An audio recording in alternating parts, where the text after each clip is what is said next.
singing voice. All right, let's do it.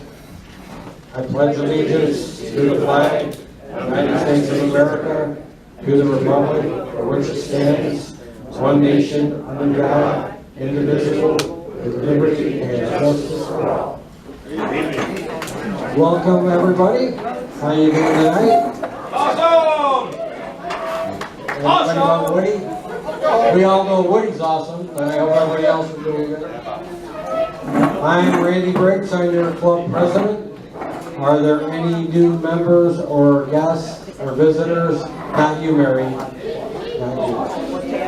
If you are, stand up. I'm going to come around and say hi, find out where you're from, maybe harass you a little bit.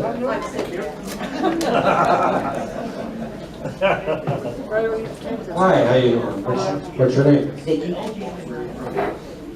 I'm an Air Force attendant, but I've been here all the time.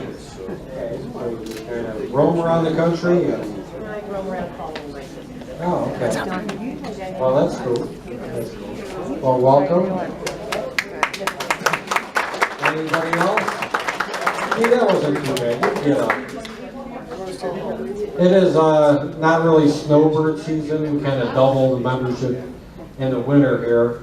They all flew the coop and got out of town where the going was good. Yeah. So it looks like that's it. Wow, that was easy.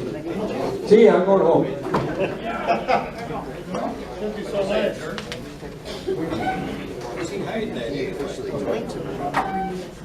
What do they eat?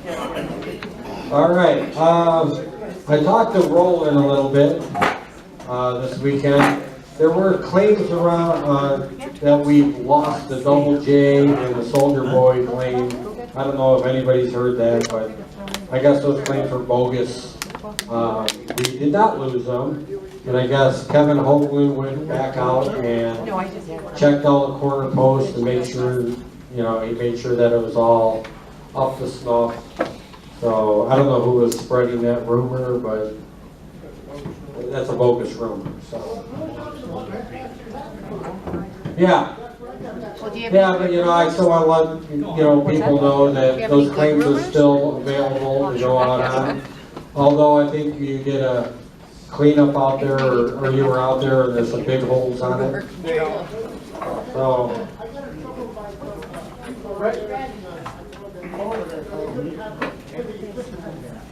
Hang on. Come here, Roland. Now you're going to have to repeat it. Now he's got to repeat himself. For all you people who don't know, this is Roland. He is our, what is your official title? Ambassador. Mentor Ambassador. So, yeah, KDA. That's That too. No, I talked to, I forgot my words. I called the GPAP in California to find out if the rumors are true about we losing Soldier Boy and Double J. And they told me that Kevin Hogan and the West Valley chapter went down and did some work on it, and I guess Mr. Kevin, he and a whole bunch of the other guys from the West Valley went down and restaked everything and checked everything, made sure everything's on the up and up. And I guess that there's somebody up there with big equipment, they're made holes, they're used to drop a vehicle. Well, that's posed a lot of problems. And we have some massive holes over there that they would fix. And a lot of this is done, a lot of cleanup out there before, but this is just too much. But anyway, I got in trouble a while back for opening my mouth and saying, look, these holes gotta be covered, we're gonna lose this claim. Well, that's why we overflow. Now, last weekend, or the weekend, we were at court site. It was too hot for us to be out there, but we went out there, but this place looked like a war zone. It looked, oh my God, you could, some of them holes, I'm serious, this deep. That was out there last year, it was like that, Roland. That's okay. Me and Rob went out there. I know, but we covered up a lot of holes when we were up there. With what, a bulldozer? Might as well have. You need one. We could have used those mini bobcats. But anyway, I guess I called up the West Valley chapter and I thank them all in behalf of us for what they've done, and a lot of the work they've done out there.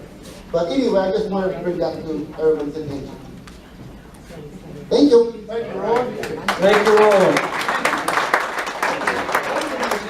Big Buck meeting and said that the LBMA lost 2 claims in Stanton to a hole. The farmer went out there, took a picture of his cow, spread it next to the hole, went to the BLM, and they lost 2 claims. really? Lost 2 claims.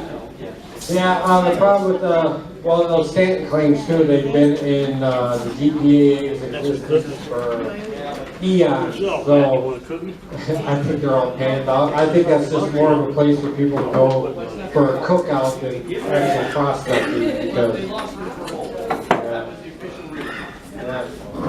not surprising. All right, we did get our member points update. I think Karen's gonna come up here in a little bit and talk a little bit more about that. So I think we got 330,000, 50,000, somewhere up there. Somewhere between 5,000.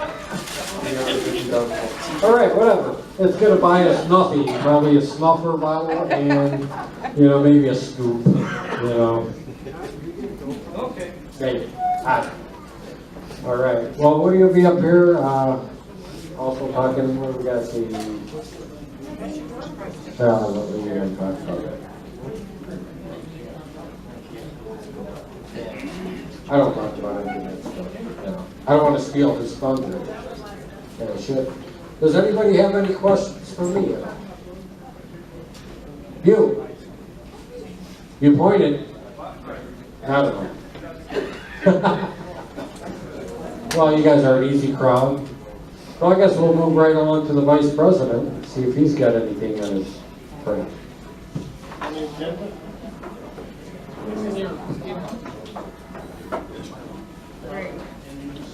All right, I'm Doug, VP. So I don't have a whole lot. I'll move this along quick and I appreciate that. I'm moving off the lead.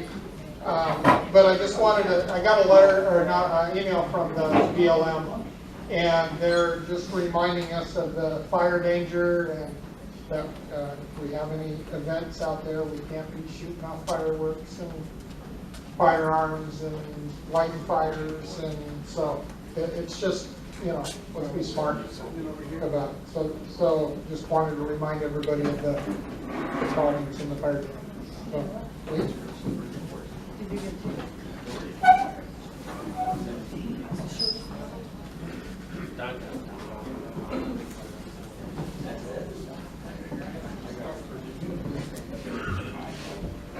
Everybody can't see me, I'm short. How you doing? Good. Everybody having a good time? Yeah. All right. My name's Lee, aka Gold Miser.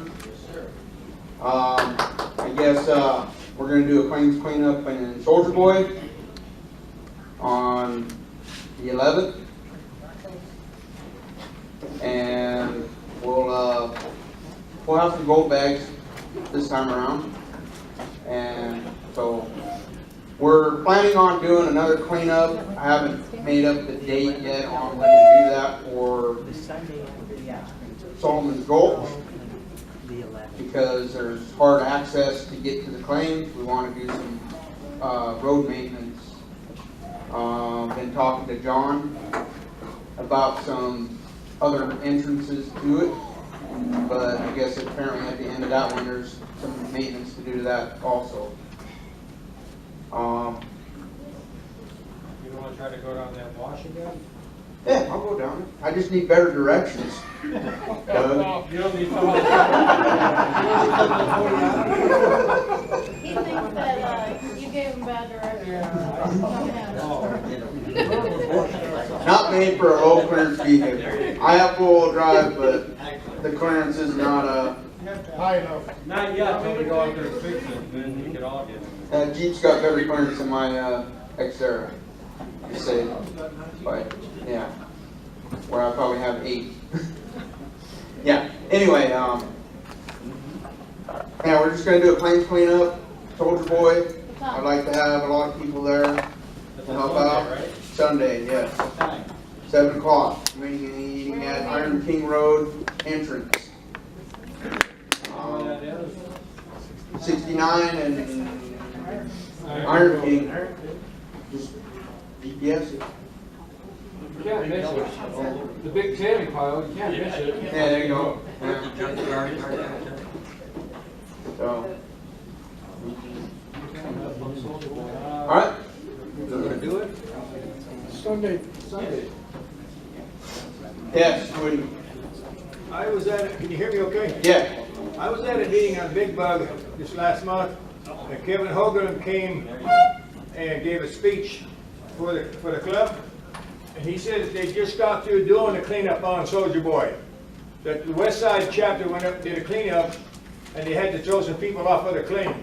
Yeah. But he said the West Side chapter just did a cleanup there. So we're done.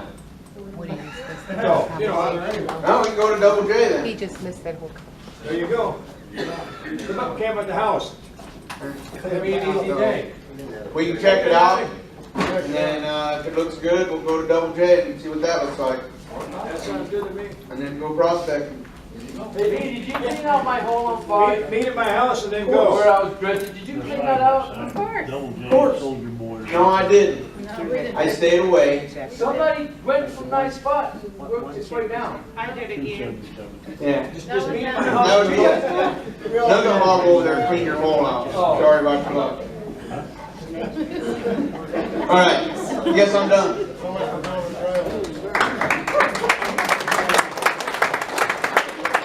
All right, so moving right along. Thanks, Jeff. We'll go to our treasurer, the money man. If you have any problems with the way the club's spending its money, it's all this guy's fault. Evening, everybody. My name is Mark. You haven't seen me before. I am your club treasurer. And I'm going to give you a brief rundown as to what we have for assets currently. For petty cash boxes, between claims, treasures, events, and the raffle boxes, we have $525. In checking and savings accounts, the primary checking, we have $1,800, $1,824.66. I got three. The claims, checking account, we have $2761.95, and in savings, we have $1,266.88, for a cash total of $58,53.49. Now, there was an expenditure to purchase the ATV that all the club members agreed to in my absence last month as treasurer. I was out on company business. With that asset added to the cash and the gold inventory of $44,8016, we have a total asset count of $16,826.85. For the general members, they've been asking about when the club is going to sell equipment, when is the club going to sell equipment, when is the club going to sell equipment. The big day is here, folks. The big day is here finally. All right. The first piece of equipment they're going to sell off is that Keen dry washer puffer unit in the corner there. The club is asking $325 for it. It's practically brand new, been very rarely used because of the other dry washers we have, but we're selling that piece of equipment first. We also have a Gold Grabber 2 high banker. Okay, I don't have any pictures of it. Rob's got some pictures. You can look it up online. They still sell them by the hundreds. It's a Gold Grabber 2 with a pump. We don't have any hoses for that unit. Okay, supply hoses for the high banker. They are all dry rotted out from lack of use over the last couple decades. Anyhow, we're going to ask $500 for that unit with the pump. The pump is brand new in the box, never been run. All right. The third pieces of equipment that we're going to auction off are the current dry washers we have without pumps. Again, we're going to sell off the dry washers that the club has in the trailer without pumps. And there are 151 Keens, okay? We are going to purchase, after the conclusion of the ATV raffle, we are looking at purchasing 2 brand new Keen 191s. And the pumps, the blowers that go with the current 151s, the club will keep to power the 191s. How many of you 2. For the existing 151s, we're gonna ask $300 a piece. In regards to the Keen 191s, there are also some options that we could look at purchasing with the with that dry washer. There's a high banker conversion unit and a sluice conversion for it, or a dredge conversion, I should say, not a sluice, a dredge conversion. All right. The club has pumps to power both those units as dry washers and as dredges or high bankers. It is the intent by the board to look into purchasing those units so that we'll have complete units for everything we possibly use. Now, there are members that say, well, we don't do any dredging and we don't do any high banking. The creeks ran up at Prescott for almost 5 months, and nobody went out there. I did. The I club. I'm talking about the club. I'm not talking about individuals on their own accord. Okay? I'm talking about as a club. Over the years, they've fallen off the wagon as far as taking that kind of equipment out. The club has owned that type of equipment, but it's just sat dormant for years and years and years. The intent is that coming this year, we change that. We're going to have outings. They're not going to be the picnics. They're not going to be the soirees. It's going to be a weekend that we're going to announce. We're going to take the equipment out. You want to show up and dig? That's what we're going to do. We're going to dig. We're going to high bank and dredge and sluice. Whatever the membership wants, but that's what we're going to get back to, is trying to find gold as a club. Yeah.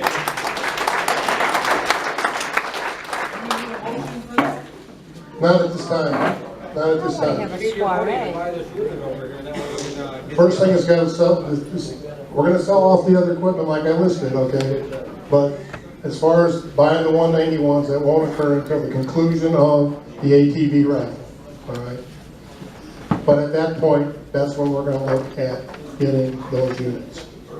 And that's pretty much all I have to say. If anybody's got a question out in the general membership that I can try to answer, please do so.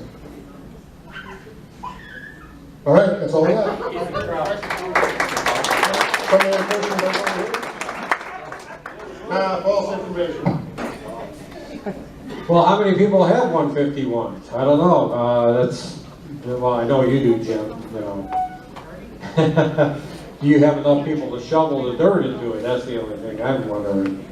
You're out there all by yourself a lot of times. But, I started out with a 151, and it's a hell of a machine to have, so I don't know. You can't go wrong. It's cheap.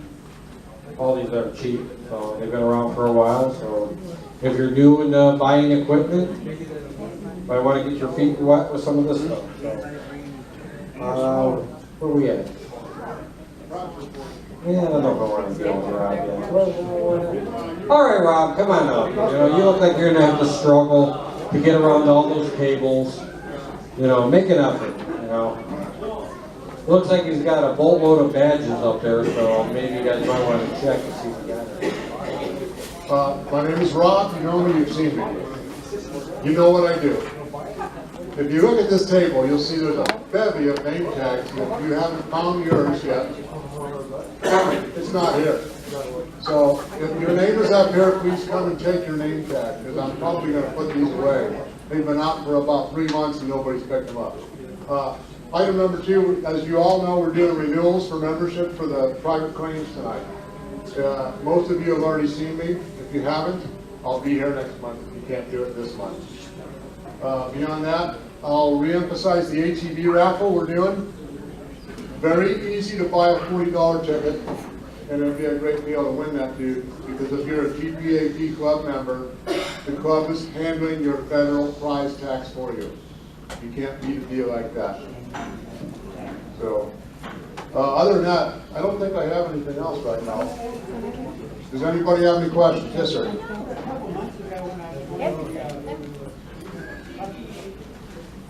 Probably pay tax on the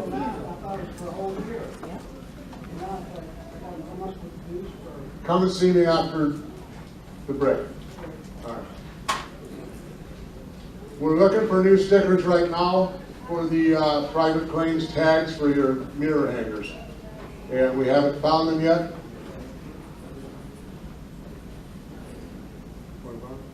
Okay, let's get some little minion stickers. Yeah, the stickers, sorry, they go on your name tag. So yeah, we're looking for the new printers for that, we'll get them done. We'll have them next month for you, so just come and see me. They were made last year. Yeah, she passed away. We've had them for quite a while, that printer is closed. She passed away. I know, and I've got that card, so we'll talk. All right, any other questions? All right, thank you very much. Yeah, Linda did pass away. She was our printer for the newsletters, and Roland did talk to Henry, and he's doing a lot better. Oh, he's right there. I didn't recognize. Holy man, you clean up nice. Look at you. You're on a. I believe you guys are selling the shop. Is that what's? Yeah, I already sold it and took everything out, and she left in her will that she wanted the other printer, one of her printers down the street from her. They're called Sir Speedy. Okay. She's taking over the business. Okay. Well, I wish the best of luck to you. Thank you. So. Yeah, glad you're back. I didn't recognize you. Look at you. Oh my God. All right, moving right along. Who we want to go to? The library. He's got a boatload. He's going to tell you a few bedtime stories here. So maybe get your hot cocoa and your cookies out. Thank you, Randy. How's everybody doing tonight? D-backs won, for anybody's interested. 3-2. Yeah, right. Cubs probably didn't win. Sorry, buddy. Hi, my name's Gavin Hickson. I'm your second-year board. My job this year for you guys is to basically handle the books for the club. Everything is 100% free to check out, so feel free to stop by if something grabs your interest. Go ahead and grab it, and it's good for at least a month. If you need more, help yourself. We got some new additions for you guys. Carolyn donated the Arizona Highways from 1980. It's the gold edition. There are some awesome photos of these things. So definitely worth it. If nothing else, just come over and thumb through it if you don't want to check it out. Pretty cool. Have you seen that? We have these two DVDs will get checked out together. It's a dry washing complete guide, part 1 and 2 DVD. So we've got some DVDs. Donating my Gold Fever 2011 box set. There's 7 CDs or DVDs in here. Donate mine. This is more, if you guys have never seen this show, Tom Massey does a really good job. He's a goofball, but he does a really good job. And this is the kind of stuff that we do. You know, pans and dry washers and sluicing. No backhoes and stuff like that. This is real prospecting like we do. So this is all, this is definitely worthwhile. If you got your interest, worth checking out. And I got 2 books that were brought up to my attention. One of them is called The Thrill of the Chase by Forrest Fenn. It's a gentleman out of New Mexico who hid a treasure that is still out there to my knowledge. And in this book, there's a poem that gives some clues onto where that treasure is hidden. So if anybody wants to check it out and take a trip to New Mexico, it'll be kind of a fun little hunt, but you have to split the prize with everybody here tonight. So. I do have a comment on that. I guess Forrest Fenn is still alive, so I say we just go hunt him down and waterboard him until he tells us where the treasure is. It'd be easier than reading the book and the poem. He lost the map. He doesn't know. It's a true thing. You gotta go by the poem. He couldn't find it. And then lastly, the Railroads of Arizona, Volume 1, The Southern Roads. This is a very cool book. It was brought up to my attention by Doug, who's already checked it out, unfortunately. But it's got some really cool stuff. It's all based in southern Arizona. Really cool pictures, some really cool ghost towns and mining towns and that sort of thing that the trains run through. So some new additions to the library. Feel free to come by, check any of this out. I do pack it up right about raffle time, so if you can get to me before the raffle starts. Answered. So, I would say that the Arizona highways from 1992 to 1999, they exclusively did lost treasure stories in it. Hidden gold, treasure, just different types of stuff like that.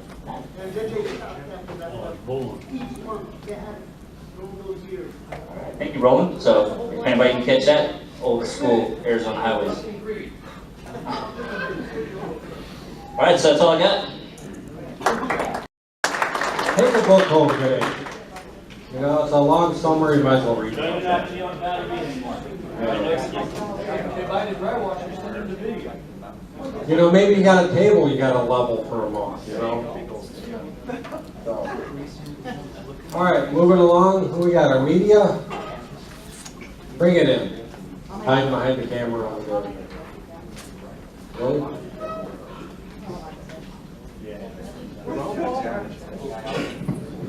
Hi guys. As far as the raffle tickets go, I've already had a couple calls from people wanting to get those. You can get them from me. You can call my cell phone number, which is in the newsletter. And if you want to buy them, want to buy more, and you can't make the meeting, just give me a call. I'll take care of it for you, and I'll get you your tickets via mail and pictures of via email. Like Randy said, we've got chapter rewards points. 382,000 as the last count. It'll buy a couple of things, and I'm thinking maybe some door prizes, classifiers, pants, things like that. If you guys are all good with that, we'll do it that way. Because we have equipment that we're selling, we have the ATV that we're raffling. I hate to throw another raffle into the mix. I'd rather just get some stuff to give away. So if you're all good with that, I'll put an order together and we'll approve it at the next meeting. That's all right with everyone? T-shirts and merchandise, lanyards and license plates. Miss Tricia has taken that over from me, thank you. If you have any questions, see her on merchandise or ideas for merchandise, please see her. The pet food raffle is continuing. I see that we've got some food, but we also have a nice little bit of change in the kitty there, no pun intended, to give to the animal shelter, so they appreciate the cash also. That Scott will pick it up for me tomorrow at 1. He's not a minute early and not a minute late every Friday after the meeting. They're very appreciative of what we're doing for them, so I will pass that on, and somebody's going to walk away with dinner two. What card is that? Bueller.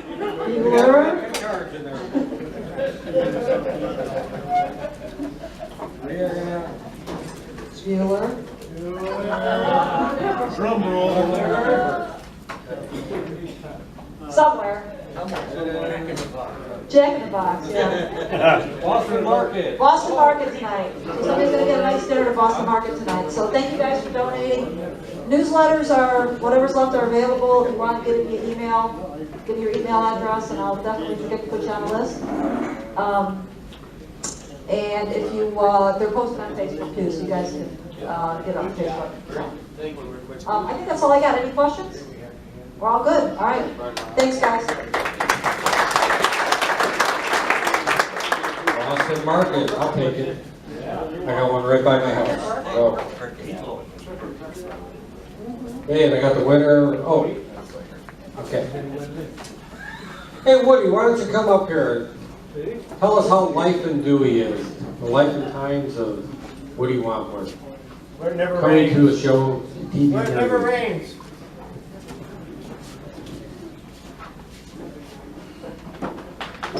It's always raining. Any great.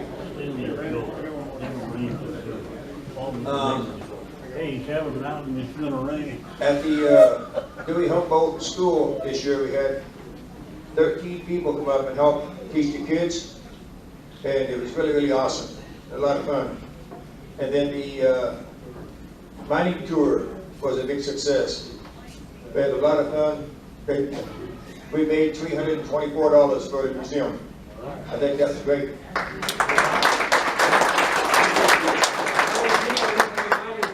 Don't forget, a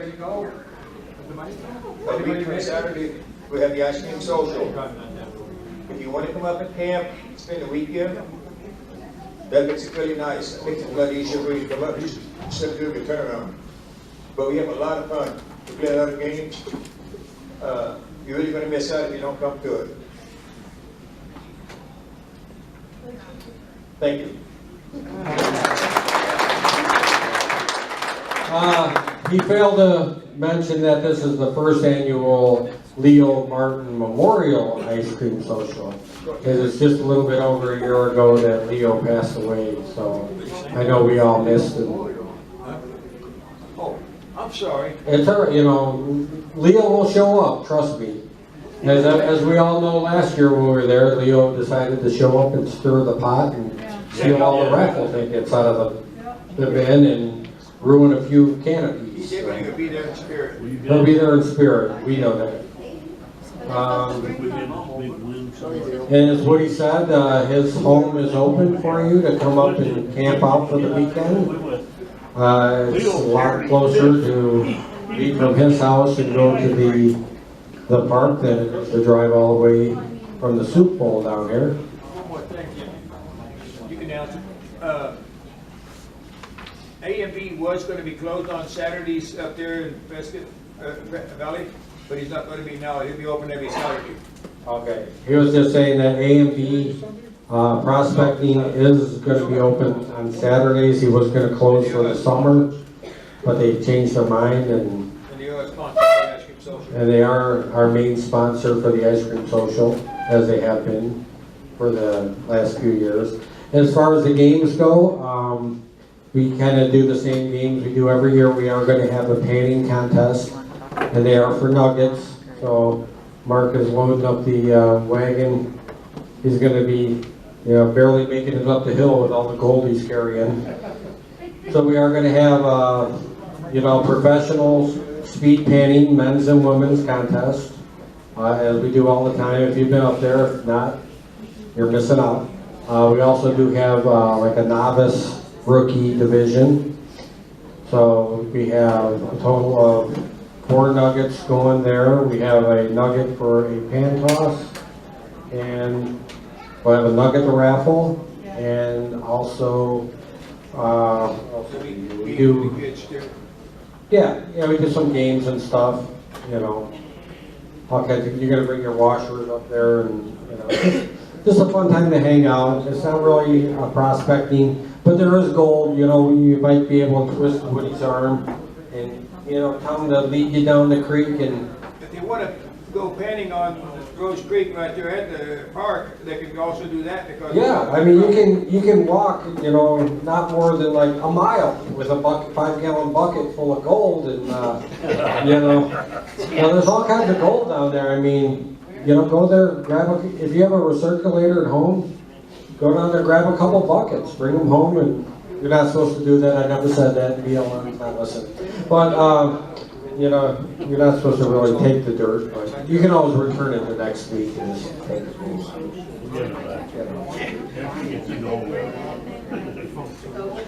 Yeah, if you're coming to the Ice Cream Social, you might want to bring your own chair. The club does not supply the chairs. We will have, you know, our awnings out and some tables there.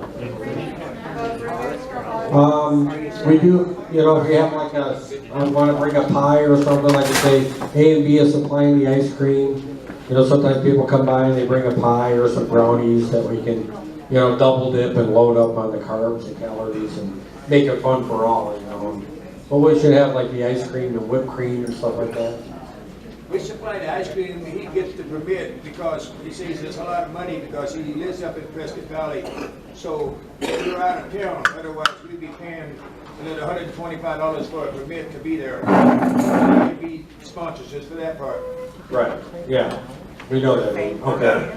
So, I don't know, anybody have plans on going up there? How about you, Mary? You coming up to eat some ice cream next weekend? Jesse? No? I don't know. Maybe? Well, I know you'll be up. All right. Tell them to bring a good dish on the side.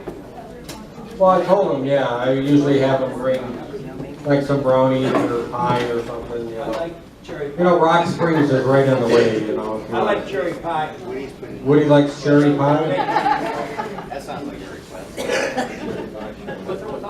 Is there a, looks like it's Ray Christina in the house tonight? Anybody? He ordered a t-shirt and never picked it up. I guess we'll just try calling his number. probably snowbird, probably be back in 6 months. So. Oh, Mark had another thing? I wanted to announce to the general membership that at the end of my term this year, that I will not run again for club treasurer. Sorry about that. But anyhow, my job situation has changed and my days float, and I just won't be able to do it actively like I have been for the last 15, 18 months. 4 more years. I would if I could, but I just can't make a commitment to let the club down.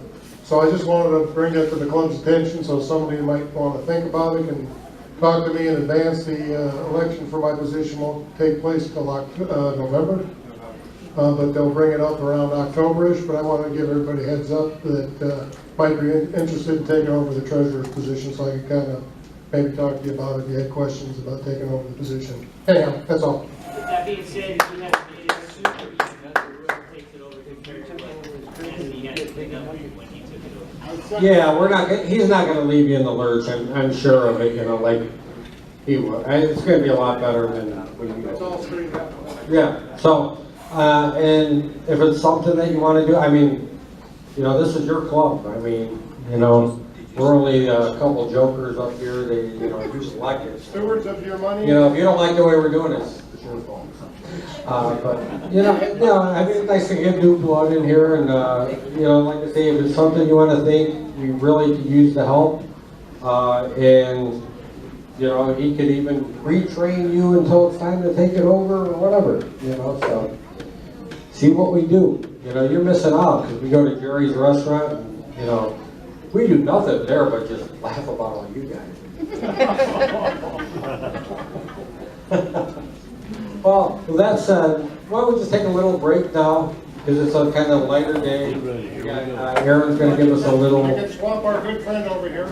Yeah, don't all rush to the table where Malcolm's there to take your money for the ATV raffle, but yeah, nobody there, so. And then we'll come back in like, what time we get? How about 10 minutes?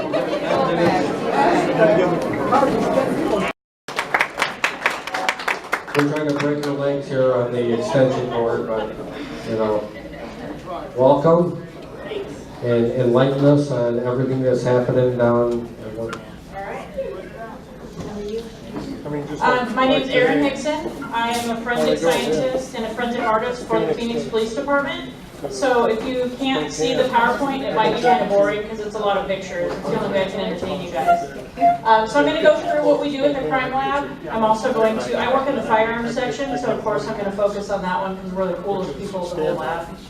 And then I'll talk about the forensic art as well. So let's get started. So at the crime lab, we have 3 different positions. We have the crime scene technicians. They're the ones going out to the scene doing the photos. You probably see them on the news. We have that white van.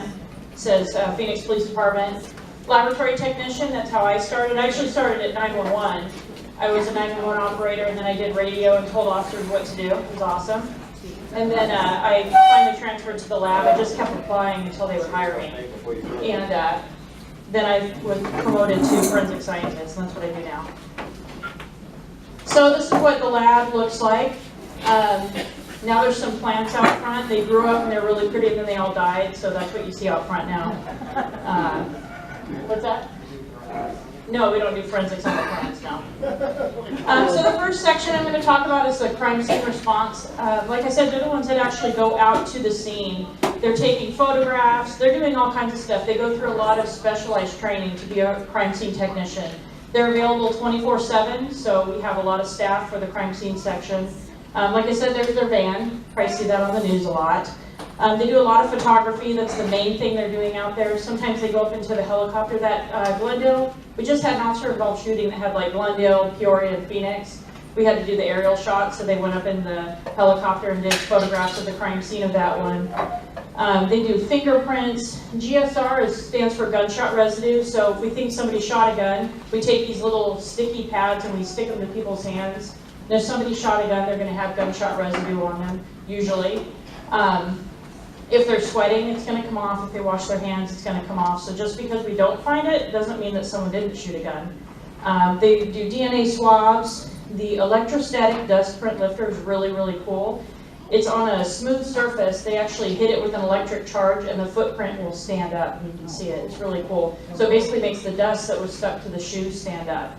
And then they'll take a photograph of that. They also do the casting, so somebody walks through mud or walks through sand, and we can see that footprint. We're going to go ahead and cast it, and then we'll bring that back to the lab, and then we try to get the shoe, obviously, of the suspect. The inked print collection, so they're taking fingerprints from the victims, from witnesses, and sometimes from people there at the scene, just because we want to be able to eliminate them. If we know that that was somebody that was maybe sitting at the counter when something happened across the way, we want to get everybody's fingerprints so we know that it wasn't them as well. And then they also go to the medical examiner's office and do fingerprints, which disgusts me. There's no way. I may work in the crime lab, but I don't have to deal with dead bodies, thank goodness, other than photographs. So they have to go there, and sometimes they have to like break the finger to get a fingerprint. There is no way I could do that. I would faint. I would faint.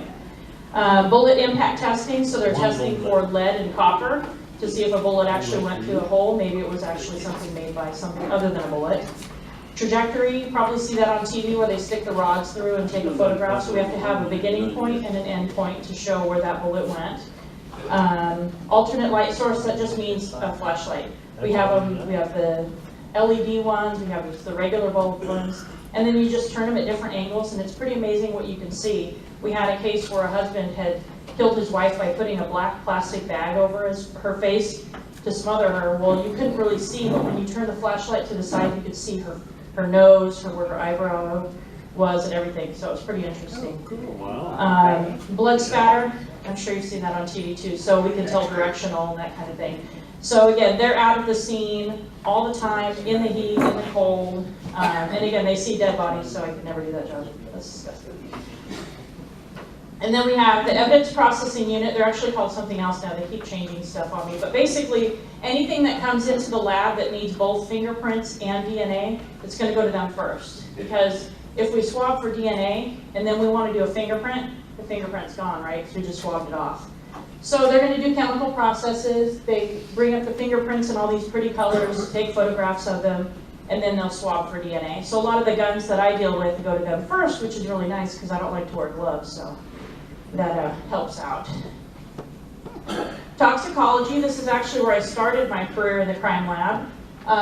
They're processing blood and urine for drugs and alcohol. So it is completely disgusting. The first time I had to take out a sample of blood, I thought I was going to faint.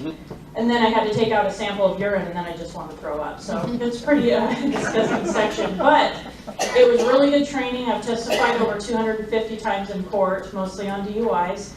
And so it's a good way to get your foot into the door of the crime lab to go into this section. That's pretty much what they're doing. It's mostly DUIs. We do homicides, sexual assaults, those kind of things as well. We're testing both the victim and the suspect. This video does not work, which is awesome because I forgot to download it. So what it is supposed to show is when you see the officers doing the pen test, you know, they're putting the pen side to side, they're looking for the weakest muscle in your body is in your eyes. So when anybody's over a 0.08 or at a 0.08 or above in alcohol levels, that muscle gets really weak and makes your eye bounce. I've tried to look at it myself when I've been drinking, and you can't find it in yourself, I don't know. But and if they're taking a really heavy depressant when they're looking up, the officer will bring the pen up, then their eye will bounce as well. That's a really heavy depressant. Right, Tiger Woods, yes. We have the controlled substances section. That's a fancy name for the drug lab. So they're testing the drugs themselves, marijuana, methamphetamine, even prescription drugs as well. So they're doing a bunch of chemical tests, color tests, and then we'll let the officers know what kind of drugs they are. Forensic biology, that's another fancy name. That's the DNA section. So anything that we're looking for DNA on, they're going to get it. And then they're going to we can look for any kind of thing. So they look at disgusting stuff too. Another reason I don't work in this section either. They literally got a pair of pants with poop in them. I was like, nah, I wouldn't do that. So, but they're looking for blood, semen, any type of cellular material. So we had the one where the guy killed the priest. Do you guys remember that one? It wasn't too long ago. We got a lot of DNA from that case. We had the glasses, we had the suspect's glasses, and they had the priest's blood on it, and the suspect's DNA from him wearing it, and the blood actually coming back on it. We had a hammer. We had all kinds of stuff where we had a ton of DNA in that particular case, and that's actually how we got him, was with the DNA as well. So the latent print section, they're looking at fingerprints. They have a system called AFIS, Automated Fingerprint Identification System. You've probably seen it on TV too. It does not come back to a person and tell you they're a Virgo and they like dogs and that kind of stuff. It actually comes back to a number. So when they run the fingerprint in that system, it'll come back to a bunch of different choices, and we have to physically go through and see if any of them look viable. And if they do, then they'll grab the fingerprint itself and look at it side by side, so we never rely on the computers.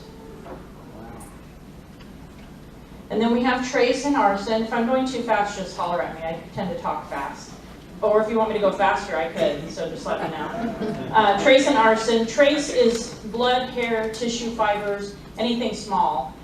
This section really is kind of our catch-all section. So if we have something that no other section can look at, they're going to look at it. We had a victim tied up with really weird knots, so they looked at them and figured out that they were nautical. So, hi Marley.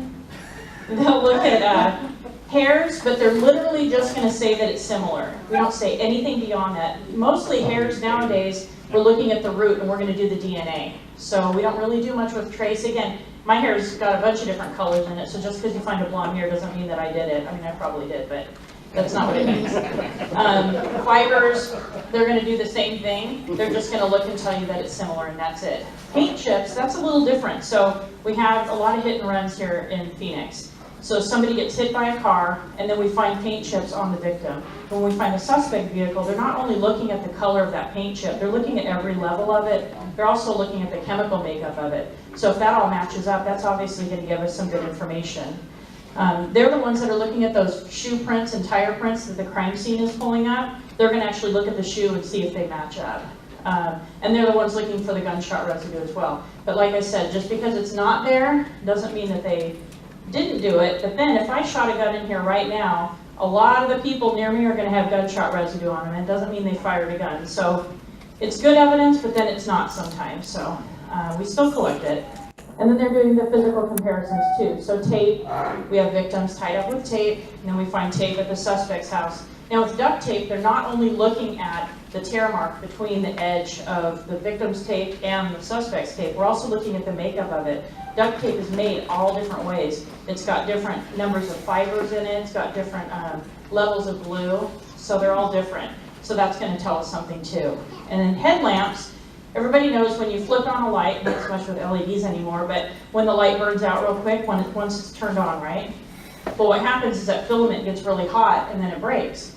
Well, if somebody, same thing as in the headlamps. So somebody says, I don't know how they didn't see me, I had my headlights on, and we look at that filament and it's tightly wound and not moved at all. That means that they did not have their headlamps on when that accident happened. So it's going to stretch, it's going to break. So that's stuff that we'll look at too. And then they also help out the fire department with the arson. So any type of fire investigations, they're going to tell them what kind of chemicals were used for that fire. And then the best section in the lab, firearms. We're so cool. I used to be the only girl, but now we have another girl in there. Luckily, she's a good girl, so it worked out okay. I didn't have to pick her out. This is a little bit of our library in the firearms section. We have over 1,000 guns back there. We have them for fun. No, well, yeah, they're kind of fun. But we also use them for parts and for training. So gun manufacturers are coming out with new models every day, which makes me insane. But also, the firing pin may be just a little bit shorter on the newer model, and our clientele don't tend to take care of their guns very well. So when I get them, they're missing parts or have broken parts. So I have to fix them. So I will not only fix them with parts out of our library, but we also have a little shop. I've literally fixed a gun with like a toothpick and a paper clip, and it worked. So we just have to know what we're doing. But we do a function test. So when we get guns in, we're going to look at them for trace first. So anything that can fall off, blood, hair, tissue, fiber, Anything that once I start manipulating the gun, I might lose it, I want to collect it. If there's blood, then we're going to swab it. I'm going to take photographs of it and all kinds of stuff. These are just samples of some of the guns we get. We don't normally get a 50 BMG because I'm not going to test fire that in our building. But we did get that from a scene, and we're actually getting a Barrett 50 BMG. We're pretty excited. They got that from a crime scene. We do get a lot of AKs, ARs, shotguns. Most of the shotguns are sawed off, which is really annoying to shoot, but you know, they look cool, so there's that. A lot of pistols. We don't get very many revolvers, which is my favorite gun, so that's kind of a bummer, but no, we do not get RPGs, thank goodness. We did get a safe one time that had a grenade in it, and then they made us evacuate the building. I'm like, it's got its pin in, I'll just carry it out front for you, but they made us evacuate and get the bomb squad. So silly. So with a function test, I'm going to take the gun apart. I'm going to make sure all the parts are there, there's nothing broken. I'm going to put the gun all back together, and then I'm going to take it down into our range in the lab and shoot it. And I'm going to collect both the casings and the bullets from the gun. So this is our water tank down in our range that we shoot into. We're not shooting jacketed hollow points into the water. The point of a jacketed hollow point is when it hits your body, which is mostly water, that it stops in the body and it's going to open up. Well, when that happens, it's kind of distorting the marks that I'm looking for. So if I shoot my bullets into here, they're going to do that too. They're going to distort a little bit, and I want the best representation possible. So that's why our officers shoot jacketed hollow points. You see it on TV, they call it a buzzsaw of death. And the reasoning is we don't want to hit the person behind. We want that bullet to go in, stop in that suspect, and not hit anybody else. So that's why we use jacketed hollow points. Then we have our range. This is where I'm shooting the jacketed hollow points. This tube that you guys see on here, this cardboard tube, it's literally one from Home Depot. They're very fancy. And then the yellow stuff that you see in the middle is actually shredded Kevlar. So we take our officers' old vests. They expire after 5 years, which I thought was kind of silly until I started seeing them. They start to get moldy because it's so hot here and they're sweating a lot. So I wouldn't want to wear it either. So we take that moldy stuff and then we shred it up and we put it in these tubes. And it literally catches the bullets like a softball mitt.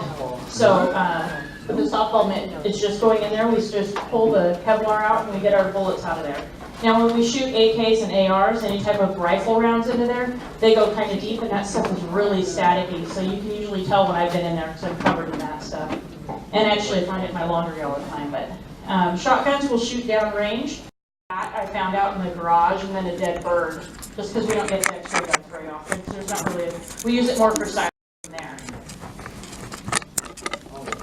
And then we do comparisons, so that's why I'm collecting those bullets and casings and comparing them to maybe bullets from the scene or bullets from autopsy. And then same thing with casings. You guys have any questions about the crime lab? I kind of went through it really fast.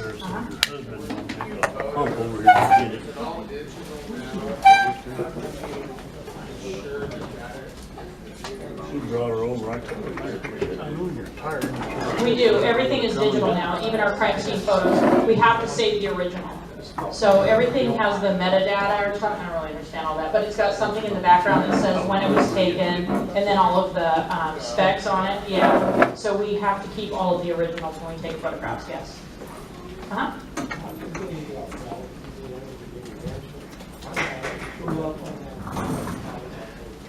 They didn't. They actually didn't. That's the county attorney. The lab did a good job. So I don't know why they let it go. I don't know the details on that, but they did a good job.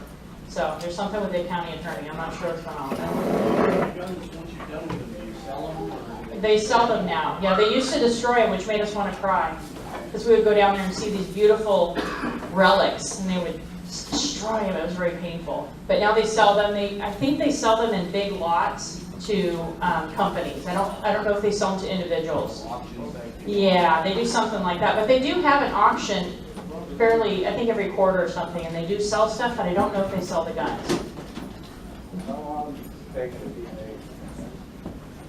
Once they actually get to the case, so because that's a big question. People think that as soon as some murder happens, then we're running the case right away. We have to do things in priority level, so homicides are going to be first, and we also have to wait until we get through all those priorities.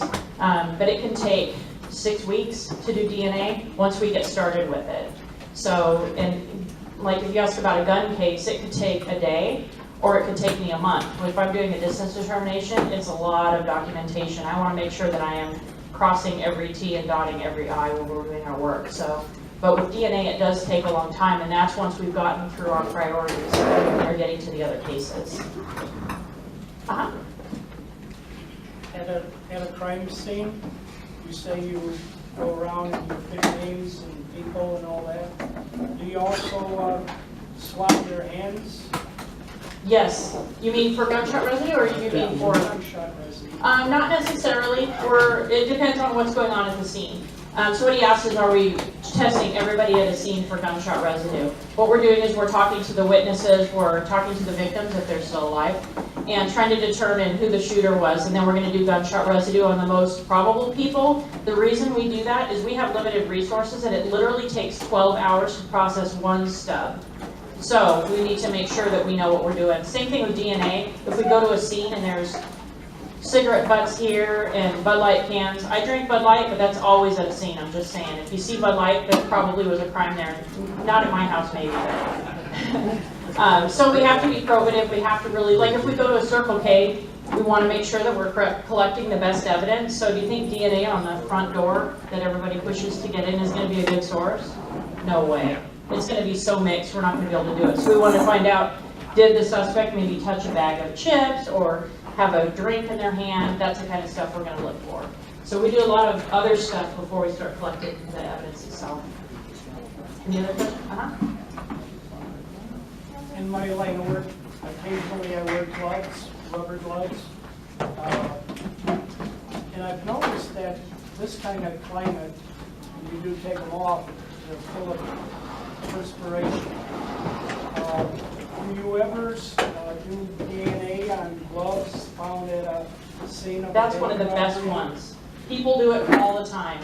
We love our suspects sometimes. They're so stupid.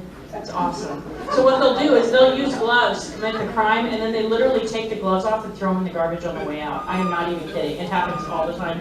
We get fingerprints from the inside of gloves as well. So we may, if they're really sweaty, we're probably not going to get a fingerprint. But we've gotten fingerprints from inside of gloves. People use condoms at the scenes. They're awesome.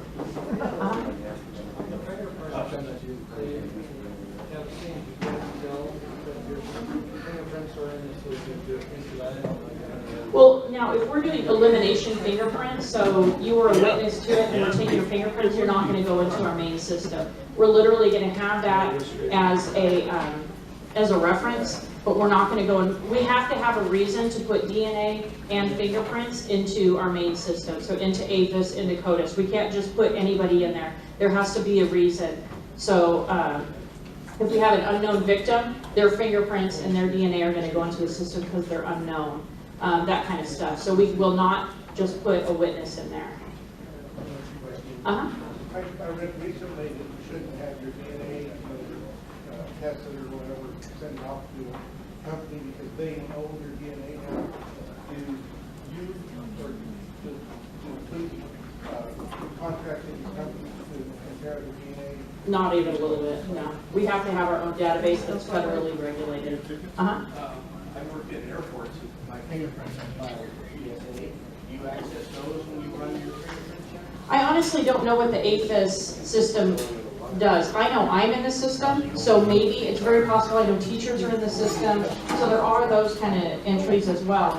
But it may be a separate entity of the system, so it may be all in the same database, but we have different banks that we're going into when we're looking for suspects, so not just anybody, so you might be safe for now. All right, one more question. Okay. On all these TV shows, they're showing these cleaner people cleaning up the sites, and you guys, are criminals too stupid to do that, or is that not? Oh no, they clean up. They clean up all the time, but we still have tons of ways. It's fabulous. Actually, our crime scene has some really cool photos. We had a guy that was killed inside of, is that okay if I tell you stories? Does that freak you out? I didn't even think about it, actually. We had a guy that was killed inside of an apartment, and we didn't know where he was killed because we found the body out in front of the apartment complex wrapped up in carpet. They didn't know what happened. They looked through all the apartments.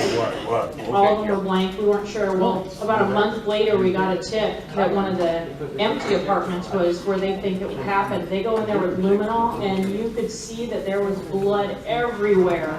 So they pull up the carpet, found some more DNA, and were able to solve the case. It was actually really cool to see the photographs, because it looked like this room, completely clean. And when they start doing the luminol, it was red everywhere, or the bright blue everywhere. So it was really, we have ways of finding a lot of stuff. So a lot of people clean up, but the rule of a crime scene or anywhere is that the suspect takes something with them, but they always leave something behind as well. So our job is to find what they're leaving behind.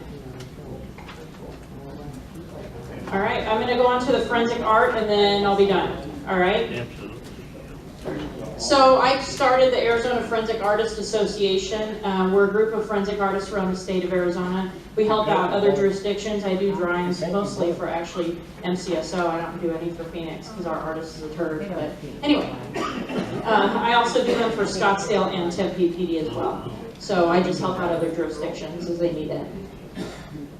So the different things that we do are composite drawings. That's what you're seeing on the news all the time. Image modifications, image enhancement. I'll go over these a little bit more in a second. Courtroom drawings, I'm sure you see those on the news all the time as well. And then unknown remains. So we'll do reconstruction of those bones or remains that are left. So this is an example of a composite drawing. That's one of mine. That was actually one of my first ones from one of my classes. So in composite drawings, we're taking a bunch of different images and sticking them together in a face. So what I do is I interview the victim or the witness. I have them tell me a story. I tell them, pretend it's like a movie. I want you to remember the sights, the smells, your feelings, everything, because I want them to be back in that situation. But then I also tell them that they don't have to tell me all the details, because a lot of my victims are rape victims. I don't want them to have to relive that. They've relived it a million times. But I do want them to be back to that point where they're really going to remember that face, because I'm going to have to draw it. Once I do that, I have them describe the person to me, and then I have books of faces and faces and faces, and they pick out the head shape and the ears and the eyes and the nose and the mouth. And I take all those pieces and I stick them together in a head. So that's how they come out. There's two different methods. I do freehand. I use a pencil and a ton of eraser. I could never do tattoos ever. And then there's the computer-generated ones. Glendale PD uses that. You'll notice when you see them on the news, they're horrific.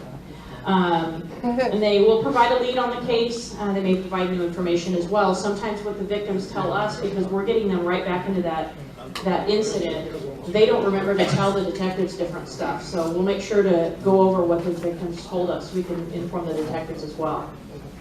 It's not a portrait. So when you see a composite, then you see the suspect picture next to it, you're like, that nose is totally different. Our victim wasn't looking at a photograph of the suspect. They're remembering what they look like. I'm not looking at a photograph of the suspect. I'm taking from their memory. They're telling me, and then I'm putting it on paper. So it may not look perfect, but it has to have that likeness. Just something that you go, I know that guy with that big nose, or I know that gal with that creepy ear. So that's kind of what we're doing. Type of cases that we work on are basically where the victim or witness has seen a suspect. One of the best victims, which sounds horrible, that sounds really bad, but the ones that remember the most are sexual assaults because they're seeing their face a lot. So these are going to be a few of the hits that I got. So these are drawings that I did, and then the suspects that they caught because of my drawings. This was my very first drawing ever for anyone, and he was a robbery suspect. And he did this Christmas Eve, and I did the drawing the day after Christmas, and then they caught him a couple weeks later. I mean, I just looked at the time, because the price don't change. So that's what the suspect looks like, and then there's the side-by-side. So what the victim kept remembering on this one was that the guy had a black gun in his face. That's really what he kept telling me. He said, I just remember the gun. And I said, do the best you can. Well, he did a really, really good job. And there's a little line off the side of it. It said acne, but I cut it off. So the guy knew that he had acne, but he said he didn't have very much. That guy obviously has a lot, but he had a black gun in his face. So he did a pretty darn good job. So this guy is a rape suspect. He raped a 14-year-old girl several times in a night in front of her 3-year-old sister. And that is the suspect that we got 2 days later for my drawing. So again, that victim did an amazing, amazing job in remembering what that creep looked like. And then this guy tried to kidnap someone, and we got him a couple months later. So obviously it's not a portrait, right? It doesn't look exactly like the guy. But you can see, he actually had big teeth. That was her biggest thing. He had big teeth. His teeth stuck out. So when they took the suspect's picture, I'm like, stick your teeth out so I can see him. But you can see that his teeth are sticking out a little bit because his lips are sticking out. So she did an amazing job again. She kept telling me to make the neck skinnier and skinnier. I'm like, I'm going to stop right there or his head's going to fall off. She did a really good job. Has a stick for a neck. So how does what I do work? So we have recognition, which means I look over there and I go, oh look, there's Marlene, it's my daughter. Now recall is me describing her, which I could totally describe her, but it's much easier to point something out. That's why I use those books. I have references, and I've actually had a lot of good feedback of people looking at the references going, it's so much easier to just concentrate on one part of the face rather than the overall thing. So I can just think about the nose and just think about the eyes. So I'm going to put some pictures up here, and I want you guys to tell me who they are in a little bit. So I want you to remember this guy's face first. Study him. There's a test. Really hard. So if you had to describe him, how would you describe him to me if you only had the description? Hairy. What's that? Bigfoot, hairy. Okay. Heart-shaped face. Okay. So maybe mustache, beard, dark hair, right? Some of the obvious stuff. Okay, so remember him. Okay. Now, again, like I talked about, these are drawings. These are not photographs. So when you do see a composite on the news, don't be so harsh. Because sometimes people are mean. Gavin tells me not to go and look at the reviews on Facebook. They're so mean. Like, they're like, oh, is that an intern doing the drawing? I'm like, you know what? So, so I'm going to show you some sketches, and I want you guys to tell me who they are. Clint Eastwood. Okay. So it's obviously not a photograph of him, but you know who it is, right? How about that guy? All right, so obviously those are drawings. That's the idea, is you get that essence of what that person looks like, and that's how our composites work. Okay, which one was he? The right. Okay, so if you described him to me though, if you only had the ability to describe him, you didn't have pictures to point out to me, wouldn't it be really hard just to describe him? Yeah. Compared to the other guys? Yeah. That's why I use photographs for people to pick out parts. Because somebody might tell me, well, he had a big nose. Well, maybe a big nose to me means it's sticking off the face, and to that person it means that it's a wide nose. I'd much rather than pick out a picture and describe it to me that way. So image modification, it's basically where I take an existing image and I make a change to it. So maybe I add age, I add glasses, I add hair or take away glasses or hair. So I'm going to show you some examples. So I aged this guy. He was using meth only for 3 years. And then that's what he ended up looking like. This is one of my favorite drawings because he was super fun to do. When I did it though, I guessed wrong. His teeth were missing on the other side, but I got it pretty close. So feature removal. So they wanted me to take his hair and his beard and mustache off. So that was what I drew there. Wow. And then this one is, I do actually quite a few of these, the video surveillance. So you see those horrible pictures on the news all the time. It makes me insane that the detectives don't contact me to do drawings. I've done a few for MCSO, and they've actually gotten 2 of my suspects that I've done. So what I do is I study the video. I don't just look at the one image, and I look at all the different angles, and then I come up with a drawing of what the person looks like. And it may not be perfectly on, depending on, some of the videos are horrific. With today's day and age, I don't get it, how those videos are so bad. But sometimes Circle K has the best ones, and the jewelry store's ones are really grainy. Does that make sense? That doesn't make any sense. So missing persons, wanted persons. I actually did one, how people take those Instagram pictures now, or maybe it was Snapchat, I don't know, one of those app things, and it gave the guy ears and a dog nose and a big giant tongue. Well, I took that guy's picture and I drew it, and they were able to get that suspect pretty quickly too. So I can do that kind of stuff. Courtroom drawings, those are pretty self-explanatory when the cameras aren't allowed in there. We have a courtroom artist that goes in there. And then unknown remains. I am not trained on this one yet, but that's my next training to do. So this is the kind of stuff we do. I'll be doing the one in the pencil, not the one with the clay, because I have to buy my own supplies. That's not happening. I already have pencils. That's it. That's all I got. You guys have any questions?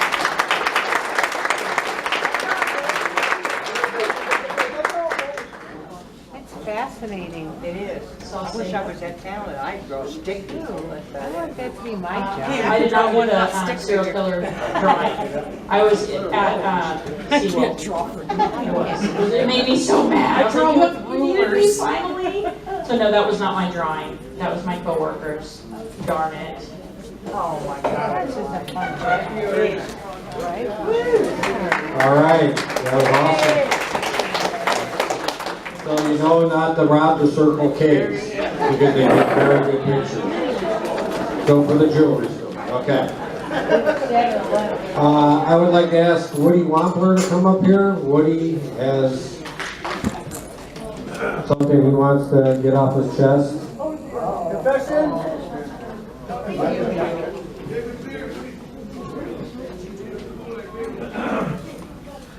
I might make some of you mad at me, but that's the way it goes. Kevin Hoagland came up to Big Bug Mining Club a couple weeks ago and gave a big speech. And he talked about one of the claims that the LDMA lost in California. And what the deal was is the person that was leasing the land for grazing rights was having problems with California on the mining rights. So they were going back and forth and back and forth. And things started to calm down. And the rancher went out with his camera and took a picture of a big hole in the ground with one of his cows next to it. The next day, LDMA lost that claim for good. And so, what the point I'm getting at is, it's the law. The law says you must fill in your holes. And it's just a poor excuse to say I'm coming back to it. You should at least make it look like it's halfway filled in if you are coming back to it.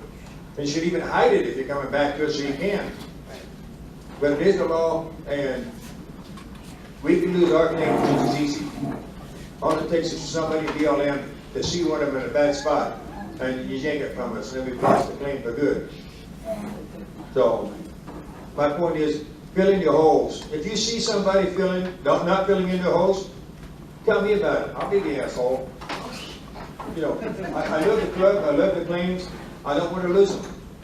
So, it's a really, really important thing to fill in your holes. If you come across the hole that somebody else was too big a jerk to not fill it in, fill it in. It might just save the club a clean. Thank you. All right, I think we're about done. Anybody have any new business they want to bring up? Anybody? Last chance? I have. All right, don't mumble in your car and say, hey, these guys. All right, other thing is, does everybody have a door prize ticket? Last chance to get a door prize ticket. If you ain't got one, put your hand up now. Yeah.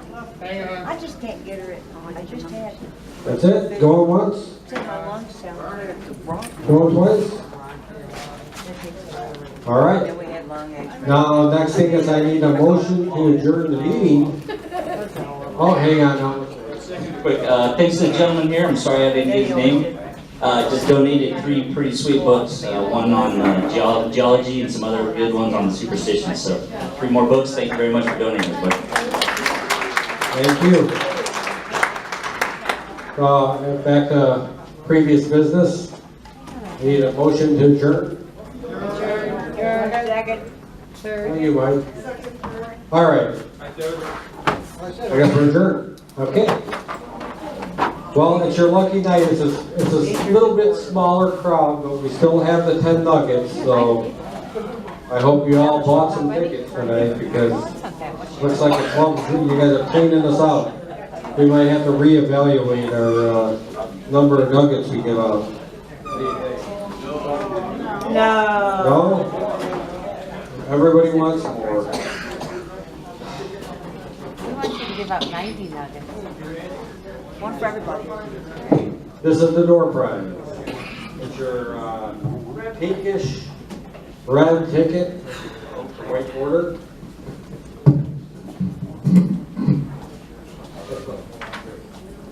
Hey. Okay. Last four numbers. 0, 0, 8, 5. Mary, you ready? Double check that. That's wrong. Ooh, decisions. Ooh. Oh, that's right, you picked them. How about a 0, 0, 3, 5? Oh, I got 33. That's close. I got 30. I got 33. There we go. Coming from the back. Shush, Karen. I didn't say mix them up yet. Because we ain't- Mix them up! I just figured it's coming. I hear you rumbling over there. It's like two numbers and you're already Mix going them in. up. How about 0, 0, 3, 1? Check them out. Oh, that's a team. Oh, that's a team. Go, Josh! Kids are cleaning house. She's going after it. I want to make something good. She's gonna pick it. Go pick something off the table. Oh, no, let him pick it. Let him pick it. No, don't listen to her. Get what you want. Get what you want. There you go.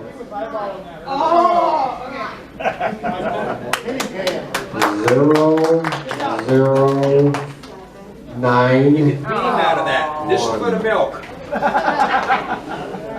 You got it. Make it earn it. You gotta walk all the way from the back. What's a pan? Because here's his two. These were mine. Take a bag of garbage. Well, maybe it went again. Cold stove. Yeah. All right. Those are nice. I got one of those. 0, 0, 3, 0. 9.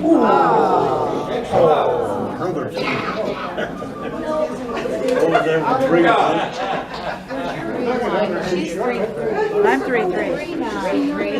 What? 3, 5.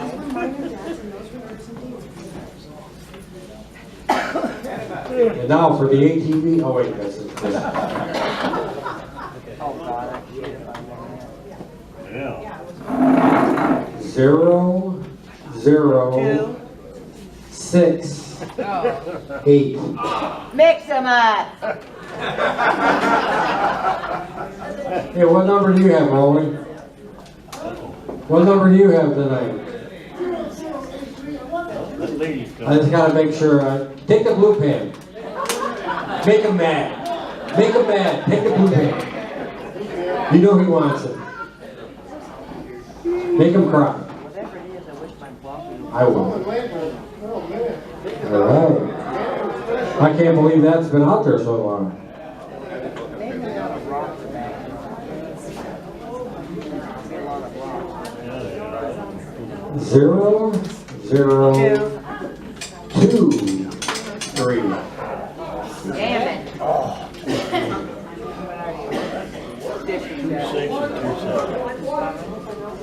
Close, close.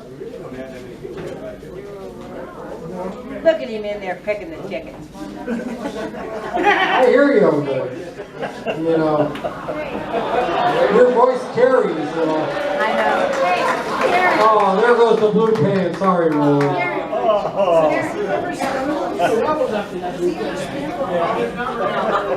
0, 0, 8, 3. No. 0, 0, 2, 8.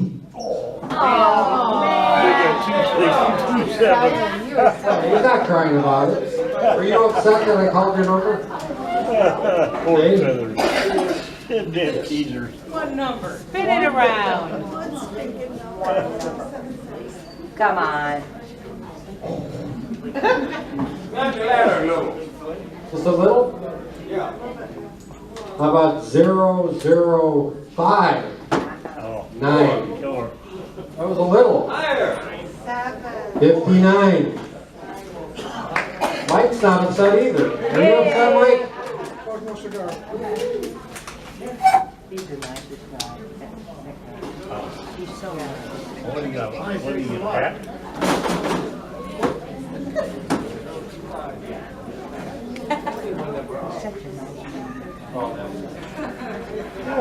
0027.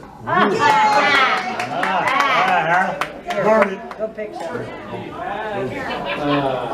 knew I shouldn't have swung. I told you.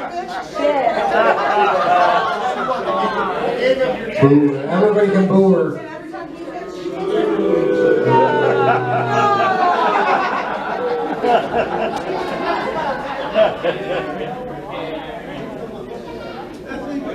Now you should know what she wants. You can only get one thing. Two of them.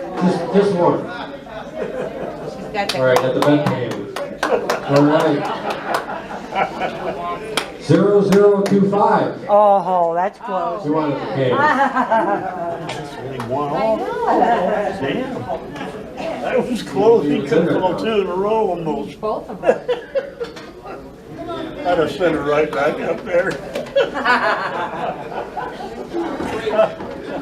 How about 01? 1. 1. Oh. Hey! What's your number? Oh, yeah. But you handed it to me. You're going 111? No,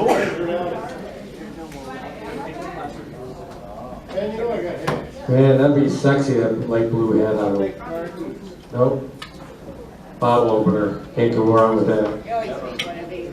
0, 0, 5, 6. There you go. 56. Handy dandy. Heck yeah. I trust. Heck yeah. Or the hat is Well, these kids, they don't show. blue hat. The more you can cover up with that face and roll it, the better off you are. Last item is 0093. Too high. Too high, too low, whatever. No, it doesn't say what all. It says 93. 90. All right. Having good. Bingo. Long time coming to the winner's circle, isn't it? Donut color. 0.80. Yeah. Come on, who wants to Go get it. Woody doesn't want to win. 27. Oh. 4. 3. Got up to him? Yep. No, I threw garbage. 274. Otto. Yes, sir. Yeah. Bingo Otto. There he is. That's a winner. 1.21. Yeah. 29. Lower, lower. 2903. Lower. 2903. I'm not even wrong, Roman. 2903. Going one. There we go. There we go. This is shifting, wave is shifting. Winner. 1.31. Yeah. Oh, nice. Yeah. I'm good. How about a 2.8? Lower. Two 2884. 2884. Double dipper.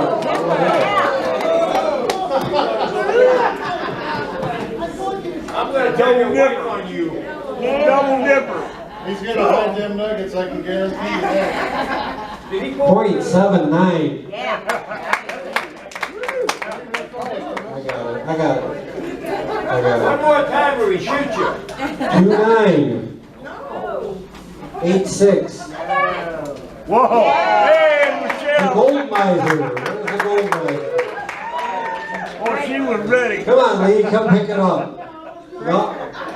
No, she doesn't. I'll I'll make it out. lead her and get it. No, not that one. No, not that one. No. Yeah, no. Oh, no.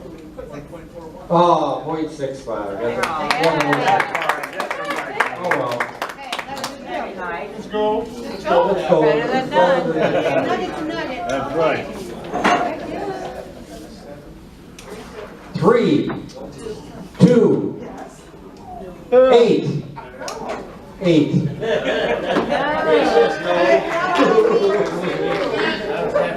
3288. Right after me. You're putting me to sleep. Divine intervention. Oh, did he? Hey, Henry. They've got a little help from the ball. There you go. That did it. That's a winner. What they go here with? No. You got Oh. 1.19. Way to go, Henry. Last one is 1. 3, 5. What? 2-9. No, that was the weight. 6-9. No. 69. Oh, that lady's got here. She comes. Huh? Double dipper. She's a double dipper, yeah. Save the best for last. Double dipper. That's what I'm hoping. The bigger one. That's the winner. All right. You can have that. Moving on to your yellow tickets. Yellow. Yellow. Price of poker just went up. Here's a 3-2. Sorry to interrupt.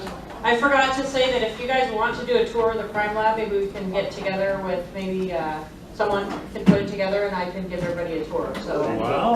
That would be fun. Yeah. Yeah, I'd love it. about a week. About a week notice I would need. So I'm there usually between 6 and 2:30, but if Gavin's doing something, then it's between 8 and 4:30. Either way, I'll be there though. So if you guys want to do a tour, just let me know. And then we have blue glasses available for sale at the crime lab that I'm selling where I'm revamping all the displays to help the tours. And right now it's actually pretty cool what we've done so far. So anyway, so if you want to get together with Karen, we can set something up and do a tour. All right, quiet. We don't have that. All right. Is it official? Official. Oh, it says dog over there. Okay.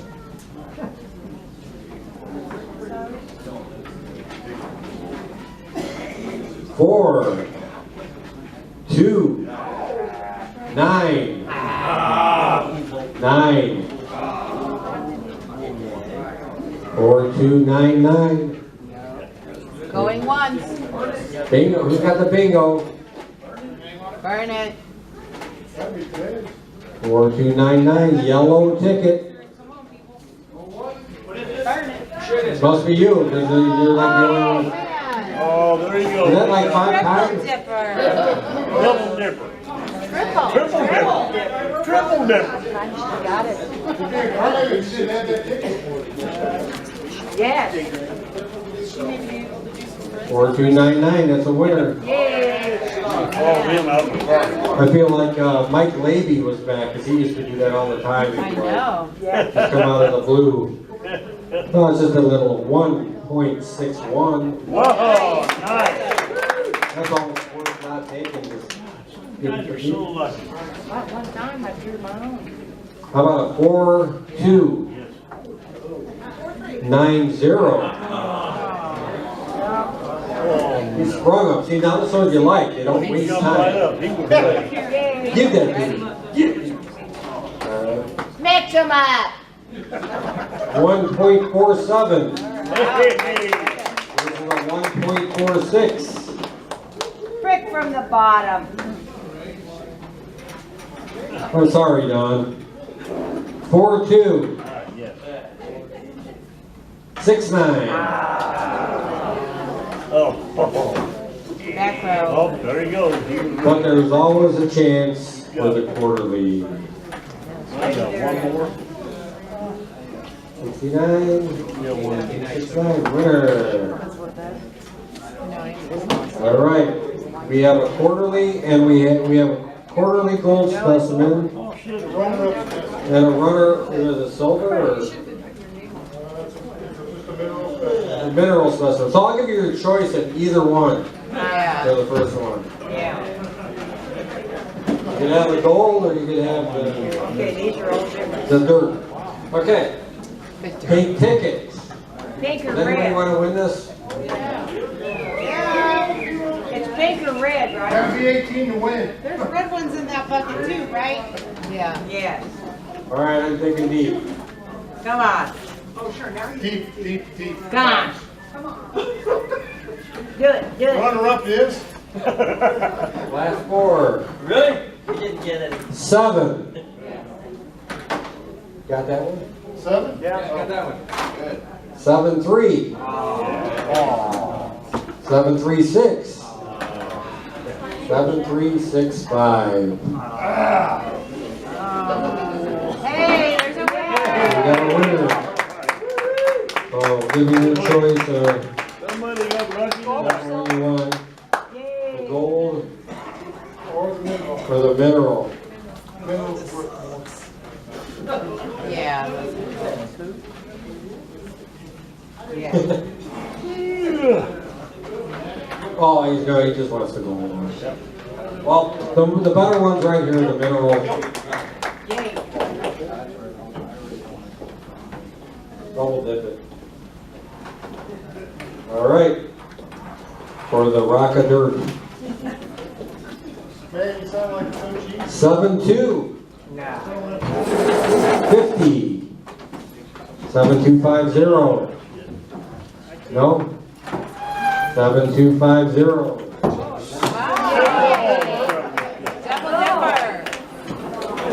No, don't go away, man. You know. There we go. Thank you, everybody, for coming out. If you get the chance to go help Lee with his cleanup, much appreciated. Everybody, please push your chairs in.